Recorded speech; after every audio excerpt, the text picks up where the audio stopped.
کثرت درود پاک کا ایک اہم اثر گناہوں پر بھی ہوتا ہے۔ یہ انسان کو زبردستی نہیں روکتا بلکہ اس کا دل بدل دیتا ہے۔ وہی گناہ جو پہلے آسان لگتے تھے اب بھاری محسوس ہونے لگتے ہیں، دل خود ہی برائی سے دور ہونے لگتا ہے۔ یہ ہے درود پاک کا کرشمہ۔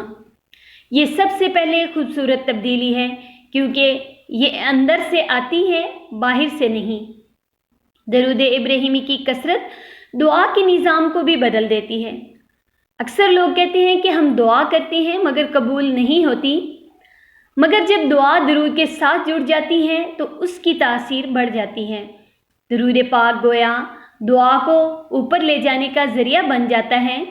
درود پاک دعا کو پر لگا دیتا ہے، اور جب انسان مسلسل درود پاک پڑھتا رہتا ہے تو اس کی ہر دعا میں ایک خاص تاثیر آ جاتی ہے۔ کثرت درود پاک کا ایک اور کم بیان کیا جانے والا اثر نیند پر ہے۔ جو لوگ سونے سے پہلے درود پاک پڑھتے ہیں ان کی نیند گہری ہو جاتی ہے، ذہن پرسکون ہو جاتا ہے اور صبح اٹھنے پر تھکن کم محسوس ہوتی ہے۔ یہ ایک چھوٹا سا عمل ہے مگر اس کا اثر بہت بڑا ہوتا ہے۔ اب سوال یہ ہے کہ اس کی کثرت کو اپنی زندگی کا حصہ کیسے بنایا جائے؟ سب سے پہلے نیت کو درست کریں۔ درود پاک کو صرف ایک وظیفہ نہ سمجھیں بلکہ ایک تعلق سمجھیں۔ پھر ایک سادہ سا معمول بنا لیں کہ روزانہ ایک مقررہ تعداد سے شروع کریں، چاہے 100 ہو یا 200۔ اہم بات تعداد نہیں بلکہ تسلسل ہے۔ اگر آپ آہستہ آہستہ اس تعداد کو بڑھائیں، صبح کے وقت درود پاک پڑھنا خاص طور پر مؤثر ہوتا ہے کیونکہ اس وقت ذہن تازہ ہوتا ہے۔ رات کو سونے سے پہلے درود پاک پڑھنا بھی بہت فائدہ دیتا ہے کیونکہ یہ دن کی تھکن کو ختم کرتا ہے۔ ایک وقت ایسا آئے گا کہ آپ کو گننے کی ضرورت نہیں پڑے گی، درود پاک آپ کی عادت بن جائے گا، پھر عادت سے بڑھ کر ایک کیفیت بن جائے گی، اور یہی اصل مقصد ہے۔ اگر کوئی شخص کسی خاص مشکل میں ہو تو وہ درود پاک کی کثرت کو بڑھا سکتا ہے۔ مسلسل دنوں تک زیادہ تعداد میں درود پاک پڑھنا انسان کے حالات میں حیران کن تبدیلیاں لا سکتا ہے، مگر یہاں ایک بات ہمیشہ یاد رکھنا بہت ضروری ہے۔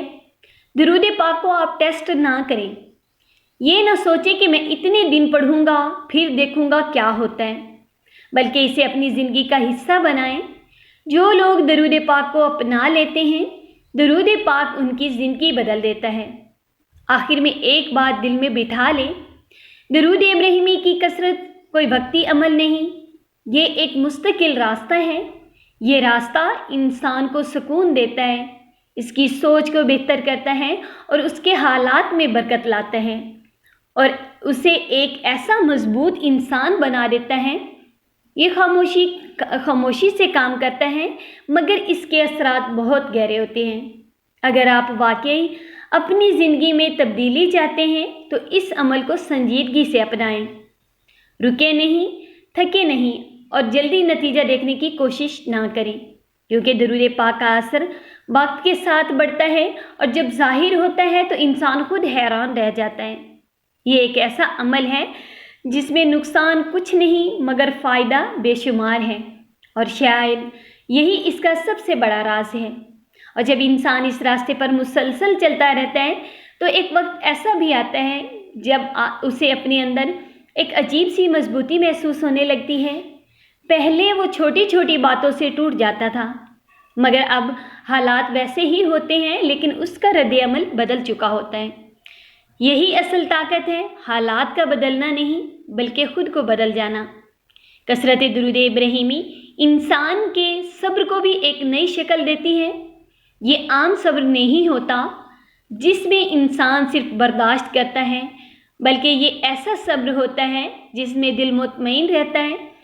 انسان کو اندر سے یقین ہوتا ہے کہ جو ہو رہا ہے اسی میں کوئی نہ کوئی بھلائی ضرور ہے۔ یہ یقین خود بخود پیدا ہوتا ہے، اسے زبردستی نہیں لایا جا سکتا۔ پھر ایک اور باریک تبدیلی آتی ہے انسان کی گفتگو میں۔ جو شخص کثرت سے درود شریف پڑھتا ہے اس کے الفاظ نرم ہو جاتے ہیں، اس کی باتوں میں وزن آ جاتا ہے اور لوگ اس کی بات سننا پسند کرتے ہیں۔ چاہے وہ عام سی بات ہی کیوں نہ ہو۔ یہ اثر اس کے الفاظ نہیں بلکہ اس کے اندر کی کیفیت کا ہوتا ہے۔ اسی طرح انسان کی نظر بھی بدلنے لگتی ہے۔ پہلے وہ ہر چیز میں کمی دیکھتا تھا، اب وہ ہر چیز میں بہتری تلاش کرنے لگتا ہے۔ پہلے وہ لوگوں کی غلطیوں پر نظر رکھتا تھا، اب وہ ان کی اچھائیوں کو دیکھنے لگتا ہے۔ یہ تبدیلی چھوٹی لگتی ہے مگر یہی زندگی کو خوبصورت بناتی ہے۔ کثرت درود پاک کا ایک گہرا اثر انسان کے خوف پر بھی ہوتا ہے۔ ہر انسان کے اندر کچھ نہ کچھ خوف ہوتا ہے، مستقبل کا، ناکامی کا، لوگوں کا یا کسی نقصان کا۔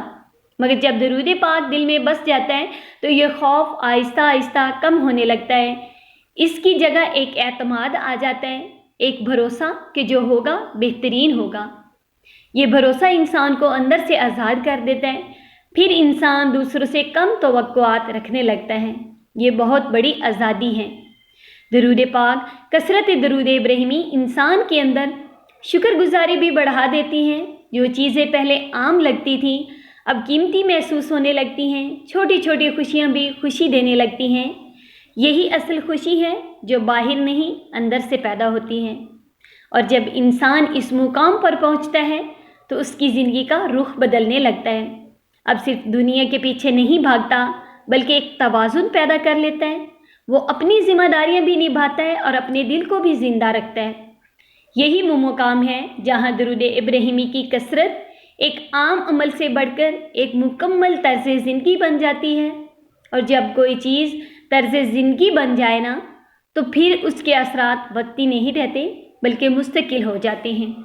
درود پاک خود بھی پڑھیں، لوگوں کو بھی درود پاک پڑھنے کی دعوت دیں، ساتھ ساتھ درود پاک لکھیں بھی۔ اللہ پاک ہم سب کو عشق والا، ادب والا درود پاک پڑھنے کی توفیق عطا فرمائے، آمین۔